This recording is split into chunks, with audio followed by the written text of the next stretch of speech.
candidato abordou todo o que é a problemática, escoitou a problemática que lle plantexaron os socialistas galegos, buscando o que é a configuración de un programa que volva a sintonizar co problema de todos os ciudadanos deste país.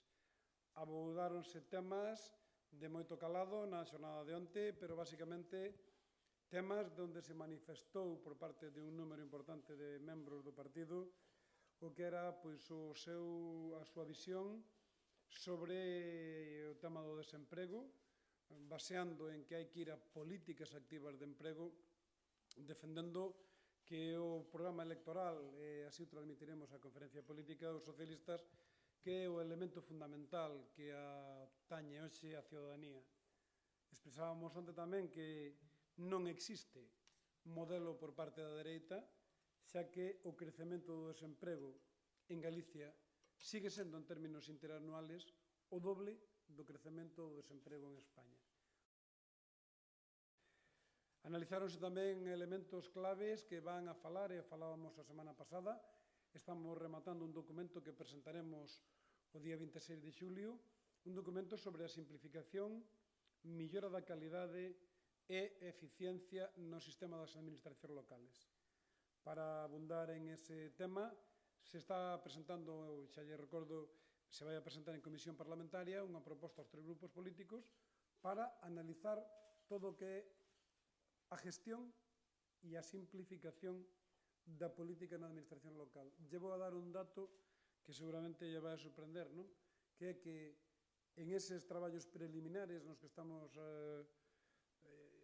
desarrollando, nas concellos galegos se rixen por 475 organismos, dos que 315 son os concellos galegos, pero hasta 475 organismos superpostos, solapados, que se interfieren, siguen facendo unha administración farragosa, complexa, donde se olvida o principal, que é que chegue o servicio aos ciudadanos. E donde a máxima que estamos poñendo é que vai a ser capital en eso de un servicio, unha administración, e que todos os fondos sean para canalizarlos hacia servicios, vai seguir sendo o elemento fundamental. Seguimos falando de sanidade. Ayer fai un anuncio Alfredo Pérez Rubalcaba sobre que se van a asignar 8.000 millóns de euros nos orzamentos do próximo ano á sanidade. Nos desde aquí lle queremos exixir que eses fondos que non son finalistas estrictamente en sanidade, que o goberno galego se comprometa a asignar esas novas partidas presupuestarias ao modelo sanitario. Lle exiximos iso e lle pedimos tamén outro elemento, que é que de unha vez explique como está a sanidade pública galega. Non vale anunciar que a sanidade pública galega está en quebra e chegar ao Parlamento e anunciar que a sanidade pública galega non debe nada. É un elemento absolutamente contradictorio e ao mesmo tempo ver se están pechando camas en todos os hospitales, se están pechando hospitales na provincia de Ourense, se están pechando consultorios en ese nivel de desmantelamento que está facendo o goberno do PP en Galicia. E lle vamos a pedir unha cousa clara, concreta e moi sencilla.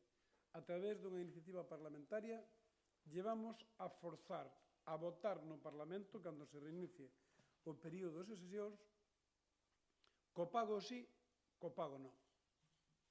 E, evidentemente, o portavoz parlamentario do Partido Popular, a conselleira de Facenda e o propio Feijóo están dicindo co pago sí. É unha mentira decir que non debemos nada en contraposición con que temos o sistema quebrado, que vamos a impoñer novas cargas financeiras, retirarlle dereitos de prestacións e ao mesmo tempo estar pechando servicios sanitarios.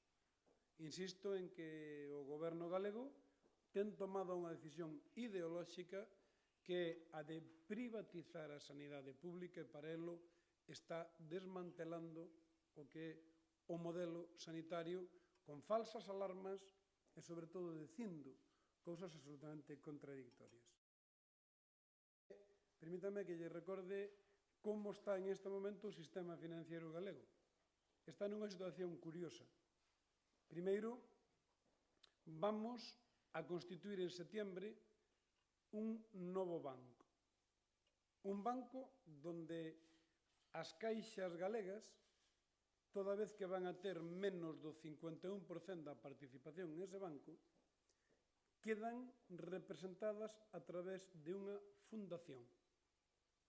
Nos queremos pedirlle ao goberno galego que explique xa, que nos diga a todos cal vai ser o modelo de fundación que vai a xestionar os recursos das caixas en ese novo banco que se vai a constituir.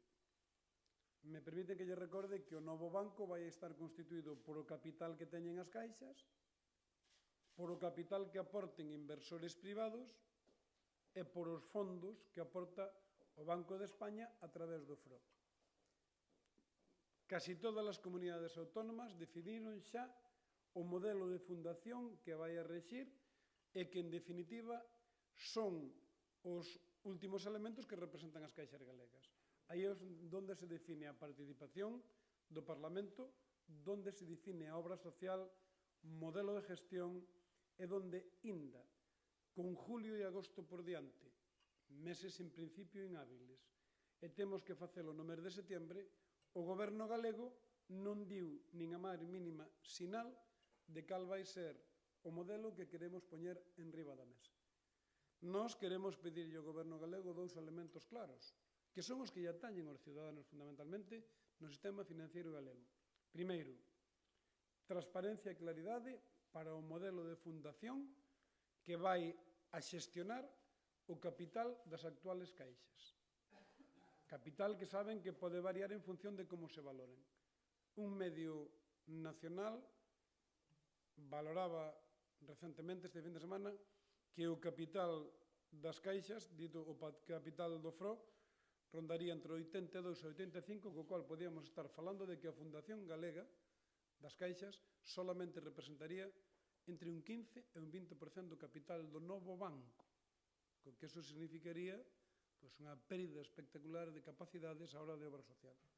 Pero hai outro elemento que é fundamental para nós, que é como ten pensado o goberno galego garantir en todos os núcleos que se están pechando as entidades das caixas o acceso dos ciudadanos ao sistema bancario. Vai haber máis de 300 localidades nas que xa non vai haber oficinas bancarias e temos que poñer en marcha algún modelo para que os ciudadanos desas núcleos, fundamentalmente, podan seguir tendo acceso a ter a súa cartilla, o seu diñeiro en políticas de proximidade.